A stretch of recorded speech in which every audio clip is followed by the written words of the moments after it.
Who does know about the 10 Commandments? Those 10 great laws that really the whole of humanity has bought into.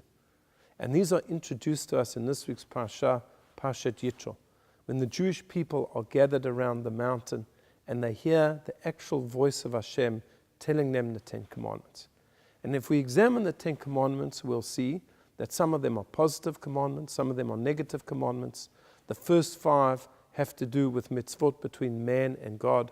The second 5 are mitzvot that have to do between man and his fellow man. What's interesting is if we look at the 5th commandment, the 5th commandment is Kaved et avicha ve'et imecha. You shall honor your father and your mother. And the Torah here seems to give, if not a reason for doing this mitzvah, but it seems to be giving us a promise that if we do this mitzvah of kibud avaim, of honoring our parents, leman yarichun yamecha, you will have length of days. Honor your parents and you will have length of days. Very, very seldom does the Torah give any type of assurance to us for performing a particular mitzvah. It's true that the Torah says that if we keep the mitzvot as a whole, God will protect us, He will give us rain in its correct season, He will give us crops, etc. But with each and every mitzvah, we do not find a reward. But here we do.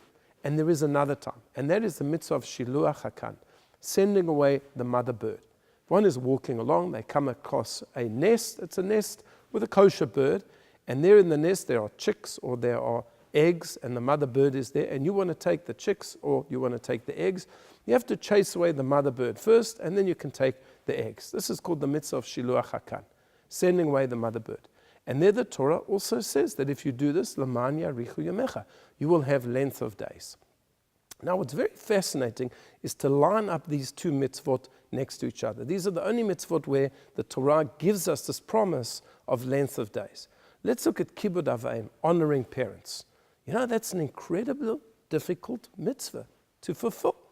Once parents have raised them, educated them, given them love and money, how can you ever repay that? How can you ever honor your parents adequately? It is such a mitzvah chamura. It is such a difficult, stringent, strict mitzvah.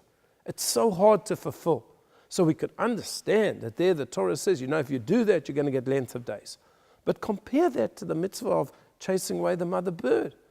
It's not difficult at all. You just walk along, you happen to see a bird's nest, you want to take the eggs, just chase away the mother bird. It doesn't cost any money. It's so easy to do. And yet the Torah promises length of days. Why would it do such a thing? And the Talmud explains as follows.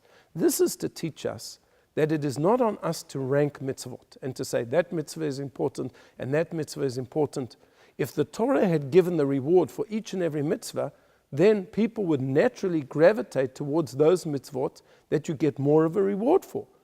And they would leave those mitzvot, they would abandon those mitzvot where the reward wasn't as great. God didn't want such a situation. He wanted us to keep each and every mitzvah. Each mitzvah is important. So to illustrate this, he takes two mitzvot that are completely on opposite sides of the spectrum, the mitzvah of honoring parents and the mitzvah of chasing away the mother bird, and he says, guess what? They both got the same reward. And that throws us into a state of confusion. How can they have the same reward? The one is much harder than the other.